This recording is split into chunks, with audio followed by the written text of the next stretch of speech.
मंजुलता जी थोड़ा सा पूजनीय ऊपर भक्त आइए, लोग जी भी बैठे हैं। थोड़ा सा ऊपर, तस्वीर नहीं आ रही है आपकी, या अलग हो जाइए। मैं हाँ हाँ, ये हाइट, हाँ हाँ हाँ, यस यस यस।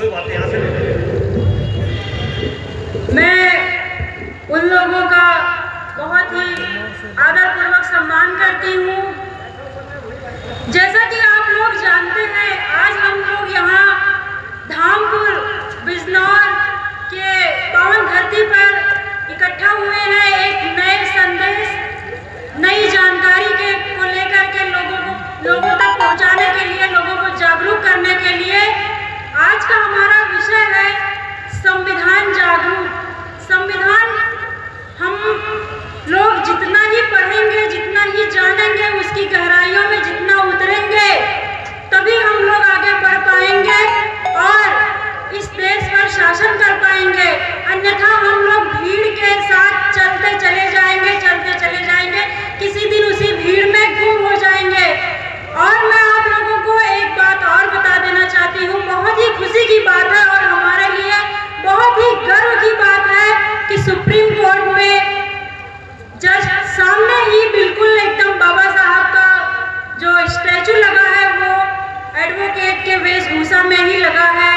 हम लोगों को बहुत खुशी होती है और हम लोगों के लिए बहुत ही गौरव की बात है कि हमारे बाबा साहब आज 70-75 साल बीत गए, किसी ने ऐसा नहीं किया, लेकिन हमारे बाबा साहब जहां पहुंचना चाहिए था, जहां उनका उचित स्थान था, जहां उनकी प्रतिमा लगनी चाहिए थी, आज हमारे चीफ जस्टिस साहब जी ने अपने कोशिशों से, अपने कर्तव्यों से, लोगों से लड़ते हुए वहां उनको पहुंचा दिया। बहुत बहुत आपका धन्यवाद। और मैं आप लोगों को बताना चाहती हूँ कि हमारा ये जो पवित्र ग्रंथ है, हमारा जो संविधान है, आज उसी की बदौलत हम यहाँ तक पहुँचे हैं और आप लोगों के बीच में अपना विचार रख रहे हैं। हमारा संविधान बहुत ही बड़ा और पवित्र ग्रंथ है। ये कई देशों से लेकर के बना है। कुछ लोग तो कहते हैं कि ये लोगों की नकल किया गया हुआ है। अरे नकल किया गया होता तो दूसरे जो देशों में परंपरा चली आ रही है कि एक राजा मरता है तो उसका बेटा राज संभालता है, ऐसे ही पीढ़ी दर पीढ़ी चली आती है। तो ऐसा कुछ नहीं है। आप लोग इस भ्रमजाल में ना पड़िए, आप लोग बाहर आइए, क्योंकि सारे देशों से कुछ न कुछ अच्छी चीजें वहां से ली गई हैं। अगर अच्छी चीजें नहीं ली गई होती तो आज हम लोग एक वोट, एक नागरिक का हक नहीं पा पाते और हम लोग पीछे ही कहीं गुम रहते और अपने हक अधिकारों को नहीं जान पाते। हमारा संविधान बहुत ही लचीला और कठोर भी है। हम इसमें अपने मुताबिक परिवर्तन भी कर सकते हैं, संशोधन कर सकते हैं, सिवाय उसके मूल ढांचे को छेड़छाड़ किए बिना। और इसमें आपको मैं बता दूं कि 12 से 35 तक लेकर के जितने भी मूल अधिकार दिए गए हैं, उसमें बच्चों से लेकर के महिलाओं तक के लिए बहुत ही अच्छा उसमें अनुबंध बनाए गए हैं। बहुत ही अच्छे से सारे अनुच्छेदों को पिरोए गए हैं। आप उसको जरूर पढ़िए। अगर मैं अपनी माताओं बहनों से अपील करना चाहती हूँ कि आपके घर में छोटे बच्चे बच्चियाँ होंगे, वो पढ़ते लिखते जरूर होंगे। अगर आप यहाँ से कार्यक्रम खत्म होने के बाद कुछ सुन के जाएंगी तो कुछ शब्द आपके मन में गूंजेंगे कि इस शब्द का क्या मतलब है। ये बार बार वो संविधान की बातें कर रही थी, संविधान क्या ग्रंथ है, कौन सी किताब है, अगर आप पूछेंगी तो 2-3 बार लोग झल्लाएंगे, नहीं बताएंगे। लेकिन अगर आप जब चाह लेंगी तो आप बैठेंगी उनके पास। फालतू की उलझुल बातें करने से अच्छा है कि उस बातों पे विचार करें, उन शब्दों को पूछें, आपको जरूर बताएंगे। जितना लोगों से सुनने से, बात विचार करने से समझ में आता है, उतना रटने से नहीं आता है। अगर आप लोग आपस में बातचीत करेंगी तो समझ में आएगा। मैं आप लोगों को बता दूं कि हमारे भाग्य विधाता संविधान के रचयिता बाबा साहब जी ने समाज के किसी भी समुदाय, जाति, धर्म, वर्ग के पुरुषों के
लेकर के अंत तक।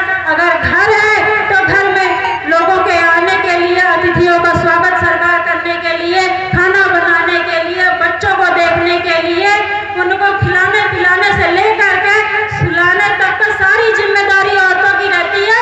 फिर बाद में उनका परिचय कराया जाता है कि आप ये देखिए हमारी ये है, चाहे वाइफ है, चाहे बहन है, चाहे माता है, बेटी है, उनको बाद में ही परिचय कराया जाता है। लेकिन अब ऐसा नहीं है और यह देन है हमारे बाबा साहब की। बाबा साहब हमारे समाज की महिलाओं के लिए बहुत ही अच्छा काम किया है। आज हमारी महिलाएं, हमारे समाज की महिलाएं, किसी भी जाति धर्म की महिलाएं कंधे से कंधा मिला करके आगे बढ़ रही हैं, अपना काम कर रही हैं। उनको किसी के सहारे की जरूरत नहीं है और न ही किसी के पीछे चलने की जरूरत है। वो अपना काम खुद कर रही हैं, अपने अंदर की शक्ति को पहचान रही हैं और चले जा रही हैं। उनका रास्ता क्लियर होता चला जा रहा है और यह देन है हमारे परम पूज्य बाबा साहब की देन है। यह अगर संविधान ना बना होता, अगर बाबा साहब अपनी परिवार की और अपनी खुद की इतनी कुर्बानी ना दी हुई होती तो ये समय देखने को नहीं मिला होता। हम आज भी कहीं पीछे ही पड़े रहे होते। हम तो नहीं देखे हैं लेकिन सुने हैं, जाने हैं, पढ़े हैं, पढ़ करके रोंगटे खड़े हो जाते हैं। क्या ऐसी स्थिति थी हमारी? क्या हम लोग सच में बिल्कुल एकदम कीड़े मकोड़े जैसे थे? अरे हम दूसरों की क्या बात करें, हम तो अपने घर में ही बताइए, हमको हमारा परिचय नहीं मिल पाता था उस जमाने की औरतों को।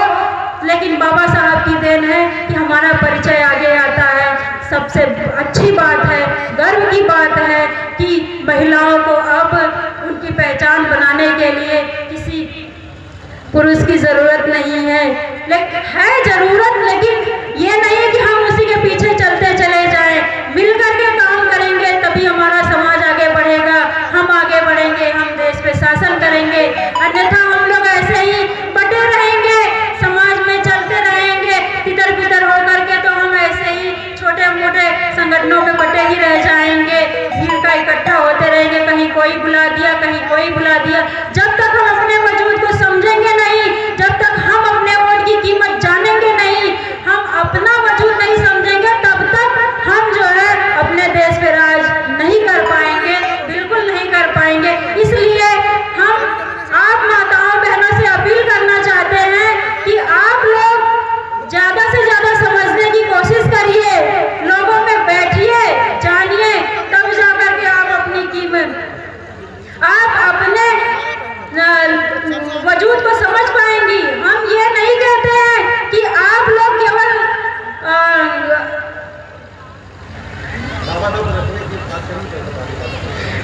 आप लोगों से यही अपील है कि आप लोग अपने अपने घरों में बाबा साहब की फोटो और बुद्ध जी की प्रतिमा फोटो रखिए और उनको पढ़िए, उनको जानिए, तभी आप लोगों का कल्याण हो सकता है, अन्यथा नहीं हो सकता है। आप लोग ऐसे ही भीड़ का जो है भाग बनती रहेंगी और कुछ नहीं होने वाला है। और आप हमारे साहब हैं जो ये चलाते हैं संविधान लिंक का, और इनसे आप लोग संपर्क करें, संविधान की किताबें ले करके जाएं, उसको पढ़ें। अगर आप नहीं पढ़ सकती हैं तो लोगों से पढ़वा करके उसको सुनिए। जैसे अपने घरों में आप कथा सुनती हैं, दूसरों से पढ़वा करके सुनती हैं, वैसे बैठ करके कुछ समय निकाल करके अपना उसको पढ़ करके सुनिए, जानिए, तभी आप लोगों का कल्याण हो सकता है। बस मैं आप लोगों से यही कहना चाहती हूँ, यही उम्मीद लेकर के आई हूँ कि आप लोग यह कार्यक्रम सुन करके जाएं तो कुछ अच्छा करें, कुछ नया करें, जिससे आप लोगों की भी आगे। धन्यवाद, आप लोग यहाँ पर आए और हमारी बातों